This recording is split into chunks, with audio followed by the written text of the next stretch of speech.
Assalamualaikum warahmatullahi wabarakatuh. Salam sejahtera bagi kita semua. Om Swastiastu, Nama Budaya, Salam Kebajikan.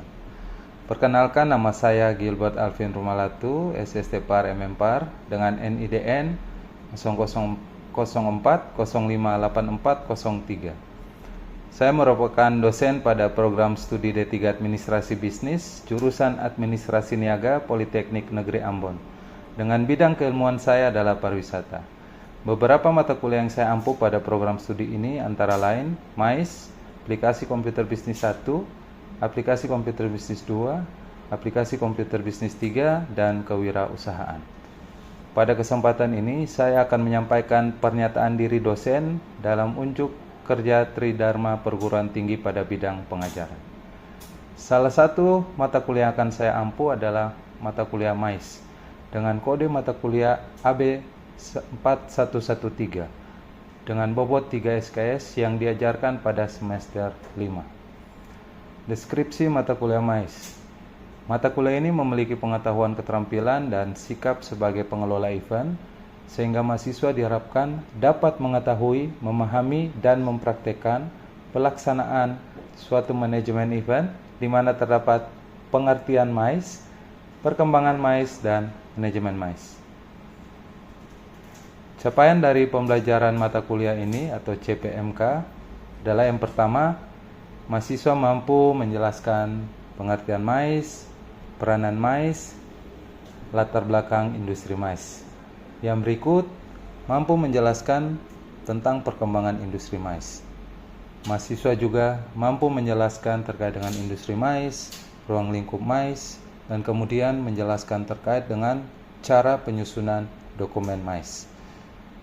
Berikutnya, mahasiswa juga mampu menjelaskan terkait manajemen MICE, kemudian juga menjelaskan tentang teknik pembuatan proposal, segmentasi pasar MICE, dan kemudian teknik penyusunan promosi dan pemasaran di industri MICE. Berdasarkan CPMK yang telah saya sebutkan tadi, beberapa materi pembelajarannya adalah sebagai berikut. Yang pertama, pengertian MICE dan peranan MICE. Yang kedua, latar belakang industri MICE. Yang ketiga, terkait perkembangan industri MICE. Yang keempat, pembuatan proposal manajemen MICE. Dan yang terakhir, promosi dan pemasaran MICE. Dari kelima materi pembelajaran tersebut yang saya ajarkan di dalam total 16 kali pertemuan, sudah termasuk UTS dan kemudian juga UAS. Model perkuliahan yang saya gunakan adalah DIA atau Delivery, Interaction, and Assessment. Yang pertama, delivery. Bagaimana saya sebagai dosen dapat mendeskripsikan materi selama proses pembelajaran. Kemudian yang kedua, interaction. Bagaimana saya bisa berinteraksi dengan mahasiswa sehingga tujuan dari pembelajaran dapat tercapai. Dan yang terakhir, assessment. Bagaimana saya dapat mengukur kinerja mahasiswa di bidang mata kuliah yang saya ajarkan. Metode pembelajaran yang saya gunakan ada 3. Yang pertama terkait kuliah interaktif, kemudian ada diskusi, studi kasus, dan tambahannya adalah kolaborasi dengan industri. Tentang evaluasi pembelajaran dilakukan dengan menggunakan beberapa komponen penilaian yang tentunya sudah ditetapkan pada aturan akademik kami, yang terdiri dari yang pertama, kehadiran dengan bobot 10% selama 16 kali pertemuan, kemudian tugas 25%, kemudian ujian tengah semester 30%, dan terakhir ujian akhir semester di 35%. Jika kita total, maka penilaian akhir mencapai 100%. Textbook atau referensi yang saya gunakan dalam pembelajaran mata kuliah ini adalah beberapa referensi internasional dan nasional. Demikian pernyataan diri dosen dalam unjuk kerja Tridharma Perguruan Tinggi di bidang pengajaran yang saya terapkan pada mata kuliah MICE di Prodi D3 Administrasi Bisnis.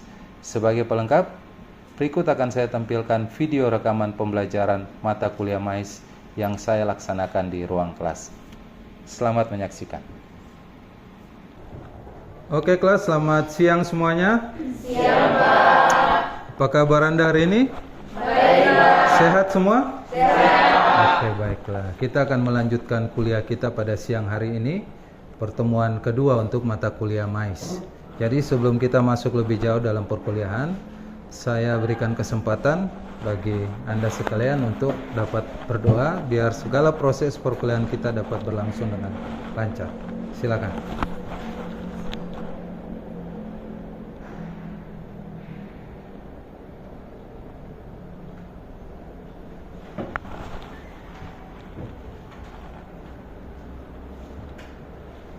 Oke, sudah semuanya? Nah, kita refresh materi dulu pada pertemuan pertama pada minggu sebelumnya. Kita belajar tentang pengertian dari MAIS. Ada yang tahu MAIS itu apa? Ya, Pak. Oke, silakan. Ya, definisi dari MAIS yang kepanjangannya itu M meeting, dan I initiative trip, dan C konferensi, E exhibition, yang artinya bahwasanya MAIS suatu kegiatan kepariwisataan yang aktivitasnya merupakan perpaduan antara leisure dan bisnis, yang artinya waktu luang dan perdagangan, biasanya melibatkan orang-orang secara bersama-sama, Pak. Oke, terima kasih. Jadi itu adalah pengertian atau definisi singkat dari MAIS itu sendiri. Jadi kita melanjutkan pada pertemuan kedua, materinya tentang peranan MAIS. Jadi peranan MAIS kurang lebih itu ada 4. Yang pertama itu dia meningkatkan pertumbuhan ekonomi, kemudian membuka peluang kerja, peluang usaha, maksudnya.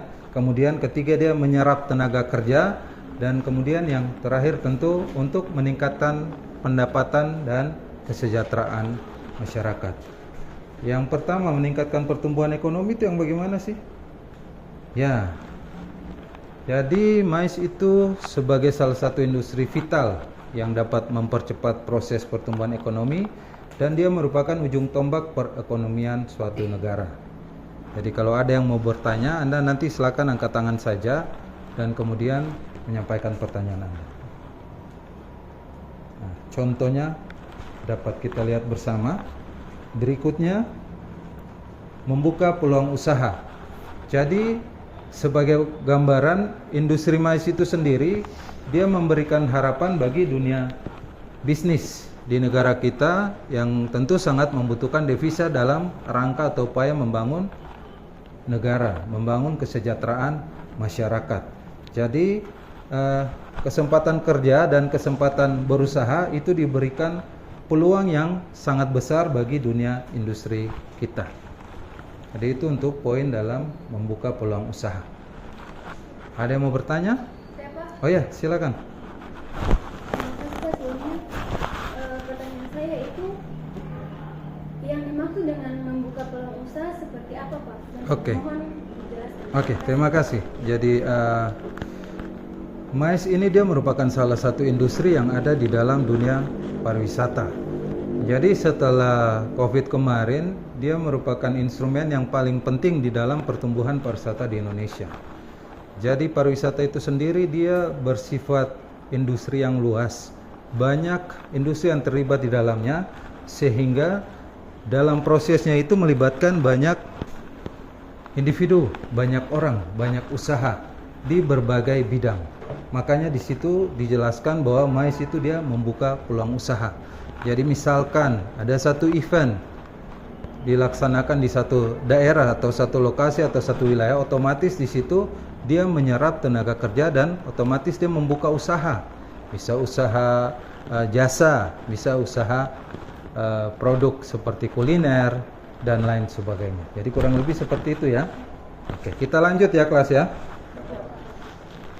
Nah, ini yang seperti Pak sampaikan tadi, banyak investor datang membawa modal dan kemudian menanamkan modal mereka di negara kita. Yang ketiga, menyerap tenaga kerja. Jadi MAIS yang merupakan bagian dari industri pariwisata sendiri, tentu di dalam prakteknya dia melibatkan banyak tenaga kerja. Ini dia menyambung dengan poin kedua tadi terkait dengan peluang usaha. Jadi ada event, ada keramaian, Ada banyak orang yang datang, dibutuhkan tenaga kerja, pegawai, staf, dan lain sebagainya untuk dalam proses membantu segala proses event itu berjalan dengan segala baik. Contoh, PEO atau Professional Exhibition Organizer, atau ini pihak ketiga yang secara profesional dia memanage atau mengatur atau melaksanakan dan menyelenggarakan event. Nah, yang terakhir, meningkatkan pendapatan dan kesejahteraan masyarakat. Jadi segmen pasar MICE ini dia sangat beragam, sangat potensial karena dia berkaitan langsung dengan kepariwisataan. Bukan saja di satu daerah, misalkan di kota, kabupaten, provinsi, tapi overall secara keseluruhan satu negara. Misalkan di kita Indonesia. Dalam prakteknya, pendapatan masyarakat ini tentu meningkat bila terlaksana dalam kaitannya dengan MICE ya, terlaksana event di satu daerah. Tentu membuka peluang usaha. Dia menyerap tenaga kerja yang dalam jumlah yang tidak sedikit dan tentu akan berdampak terhadap kesejahteraan masyarakat. Ada yang membuka usaha, ada yang menyediakan jasa dan lain sebagainya. Nah, seperti yang Pak sampaikan tadi. Jadi secara umum, MICE itu dia berdampak bagaimana? Tolong ada yang mau membaca? Silakan. Dia berdampak?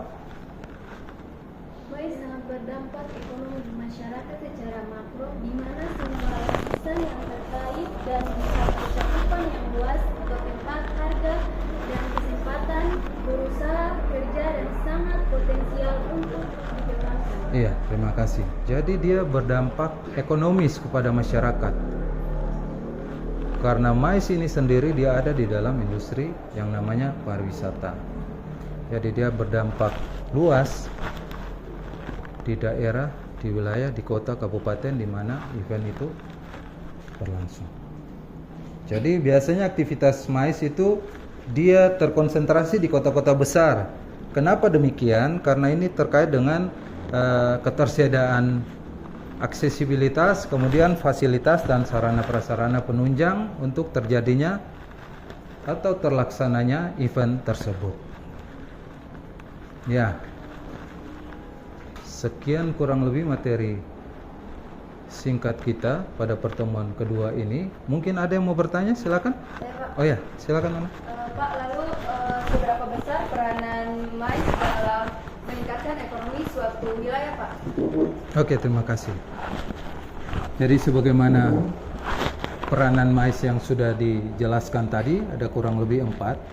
Jadi pada hakikatnya MICE ini secara langsung maupun tidak langsung dia berdampak secara umum dan secara khusus kepada masyarakat, baik yang ada di daerah pelaksanaan event tersebut maupun yang di luar.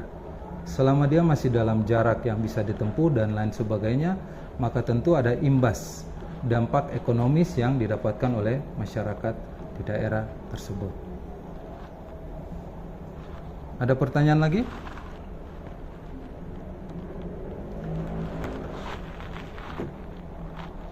Tidak ada? Oke, kelas, kita akan melanjutkan pada materi selanjutnya terkait dengan latar belakang industri MICE. Kalau tadi sudah tentang peranan MICE, tahap berikut ada pada latar belakang industri MICE. Jadi dalam sejarahnya MICE itu tergolong baru di dalam industri kepariwisataan itu sendiri. Jadi karena maraknya event baik lokal, nasional maupun internasional, sehingga MICE menjadi booming seperti saat ini. Pada saat COVID-19 kemarin juga pergerakan pariwisata Indonesia maupun internasional itu dimulai dari MICE. Kalau di kota Ambon kita tercinta ini mulai diadakan pertemuan-pertemuan di hotel-hotel oleh pihak pemerintah maupun pihak terkait, sehingga mulai dari situ pariwisata mulai berkembang. Jadi kalau ditarik lebih jauh ke belakang, pada mulanya itu MICE itu dia berkembang di Amerika pada tahun 1960. ini untuk memenuhi kebutuhan manusia agar mereka dapat bertemu, kemudian berdiskusi, bertukar pikiran terkait dengan satu topik atau satu fenomena atau satu masalah yang didiskusikan bersama. Nah, dalam perkembangannya itu dia dikaitkan juga atau penggunaan teknologi yang lebih baik di dalam prosesnya.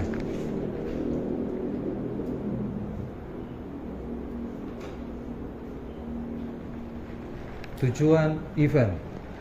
Jadi secara implisit di sini tujuan event itu sendiri dia tidak hanya berkisar dalam memperkenalkan produk baru atau kemudian memberikan bonus atau penghargaan terhadap penampil terbaik atau penjual terbaik, maupun terkait dengan strategi dari internal perusahaan. Jadi tujuan dari event sendiri, kalau kita berbicara lebih detail, contohnya exhibition atau pameran, itu tentu tujuannya adalah untuk pamer. Tahu kan pamer? Ya, Anda suka pamer? Tidak ya, jangan. Tidak perlu untuk dipamer-pamerkan seperti itu. Oke. Nah, yang terpenting adalah bagaimana menaikkan image, brand image atau merek dagang, sehingga melalui exhibition atau pameran itu di masyarakat sudah ada brand yang tertanam terkait dengan suatu produk. Jadi misalkan contoh motor, itu berarti kalau di Indonesia ada beberapa brand ternama. Misalkan Pak kasih contoh Honda, kemudian Yamaha. Ada apa lagi? Ada Kawasaki dan lain. Jadi itu contoh terkait dengan brand. Nah, jadi setiap produk yang diluncurkan tentu ada opini dari masyarakat terkait dengan produk yang dapat dipercaya. Jadi bagaimana produk itu diperoleh, kemudian dari testimoni dari masyarakat terkait dengan produk yang pada saat pameran exhibition itu ditawarkan, dan kemudian dilihat, dirasakan sendiri manfaat oleh pelanggan, customer atau masyarakat, kemudian dia baru bisa melihat apakah sesuai tidak, seperti itu. Jadi objek event MICE yang sering diselenggarakan di Indonesia, yang pertama ada terkait dengan meeting. Jadi meeting itu apa sih? Jadi meeting yang pertama dia sebagai wadah untuk memberi informasi baru tentang produk yang baru. Entah produk itu bisa berupa produk jasa maupun produk itu bisa berupa produk barang. Nah, kemudian berikutnya pertemuan dengan orang-orang di luar kantor, eksternal dari kantor. Bisa saja kebutuhannya terkait bisnis atau ramah tamah dan lain sebagainya. Nah, berikutnya sarana untuk tukar menukar ide. Jadi tentu satu individu dengan individu yang lain memiliki pemikiran yang berbeda. Dia berdampak terhadap ide yang berbeda juga. Sehingga kalau kita duduk sama-sama, kemungkinan terjadi pertukaran ide itu sangat besar. Dia akhirnya menciptakan suatu terobosan yang baru, bisa menjadi produk yang baru yang berguna, berdampak bagi masyarakat secara umum. Kemudian sarana untuk mencari dan menemukan pemecahan suatu masalah atau solusi. Jadi kita dalam satu meeting, pertemuan dengan satu topik yang sama, namun melibatkan orang-orang yang berbeda, entah beda latar belakang kah, atau beda asal institusi dan lain sebagainya. Cuman karena kita datang bersama untuk membicarakan satu pokok permasalahan yang sama, tentu kemungkinan untuk mencari solusi dari masalah yang sama, masalah yang dibicarakan itu lebih besar dibandingkan kita mencoba mencari solusi itu secara sendiri. Nah, berikutnya sarana presentasi produk baru. Tentu yang namanya satu produk baru perlu tempat, perlu wadah untuk diperkenalkan, dipresentasikan, dijelaskan terkait kelebihannya apa, dibandingkan dengan produk yang kepunyaan kompetitor. Plusnya di mana sih? Oh, mungkin produknya kelebihan ada contohlah 3 poin dibandingkan produknya kompetitor. Bisa jadi produk yang dipresentasikan ini dalam tanda kutip penyempurnaan dari produk kompetitor setelah melalui penelitian, melalui apa? Melalui pandangan, melalui informasi dari masyarakat terkait dengan produk yang sudah disebar sebelumnya, dan sarana pelatihan. Pelatihan apa sih? Pelatihan bagaimana berbicara di depan umum. Pelatihan bagaimana kita bisa berkomunikasi dengan orang yang baru. Pelatihan bagaimana cara kita berbicara, berkomunikasi yang baik. Selain meeting, ada corporate event. Nah, kalau corporate event ini yang pertama apresiasi kepada karyawan. Karyawannya bekerja memenuhi target. Karyawannya memberikan etos kerja yang baik. Karyawan teladan lah, seperti itu. Kemudian ada apresiasi terhadap klien, terhadap customer. Bentuknya apa? Bisa dalam berbagai bentuk, tergantung dari si pihak perusahaan. Bisa langsung mungkin bonusnya berupa hadiah dalam bentuk barang kah, atau uang kah, atau paket wisata jalan-jalan kah, seperti itu. Kemudian apresiasi supplier. Jadi ada karyawan, ada klien, kemudian ada supplier. Jadi dia bisa mengantarkan barang-barang supply tepat waktu, kemudian tepat secara jumlah, tepat secara ukuran. Jadi kita sebagai perusahaan dapat memberikan apresiasi pada corporate event kepada baik karyawan, klien maupun supplier. Terus ada yang poin keempat, penghargaan makan malam atau makan malam, dinner. Kemudian membawa supplier dan kemudian karyawan bersama. Pada poin yang MICE itu dia jatuh pada poin C itu. Poin C apa tadi? Poin C apa tadi? MICE. C itu apa tadi? Conference. Oke. Kemudian poin keempat ada mempresentasikan produk. Terus melalui corporate event juga dapat menaikkan kesadaran masyarakat terhadap perusahaan, terhadap produk yang dikeluarkan oleh perusahaan. Kemudian menaikkan image perusahaan, brand image. Oh iya, begitu kita melihat logo, oh ya ini perusahaan ini. Contohnya seperti itu. Jadi brand image-nya sudah tertanam di benak masyarakat, di benak customer, di benak calon customer. Dan kemudian ada puncak acara. Jadi puncak acara ini biasanya dihadiri oleh tamu-tamu penting dan di tempat yang prestisius, dan kemudian pada puncak acara ini pokoknya ada bonus, ada penampilan artis-artis dan lain sebagainya. Dan pada yang terakhir itu mendukung pengumpulan dana untuk suatu tujuan. Entah bisa itu sosial dalam kaitannya dengan mungkin ada masyarakat di satu daerah yang tertimpa musibah, misalkan tanah longsor, kemudian apalagi tsunami, gempa bumi dan lain sebagainya, di mana memang saudara-saudara kita di sana membutuhkan pertolongan kita. Nah, biasanya di dalam corporate event itu ada penggalangan dana atau fundraising. Jadi kemudian setelah digalang, dikumpulkan, disalurkan kepada pihak-pihak yang membutuhkan. Ada pertanyaan?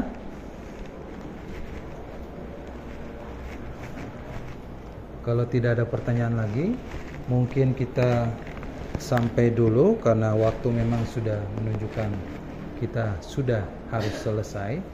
Terima kasih Pak sampaikan atas kehadiran Anda semua dapat mengikuti proses perkuliahan dengan segala baik. Sebelumnya, ketua kelas, tolong absen. Mana absennya? Bisa Pak lihat? Oke, semua hadir ya. Tidak ada yang izin, kemudian tidak ada yang sakit. Jadi sekali lagi Pak sampaikan terima kasih banyak dan sudah dapat meluangkan waktu. Sebagaimana tadi kita memulai dengan doa, Pak memberikan kesempatan bagi Anda sekalian untuk menutup juga dengan doa. Semoga apa yang Anda dapatkan pada hari ini dapat berguna untuk Anda dan masyarakat ke depannya. Silakan.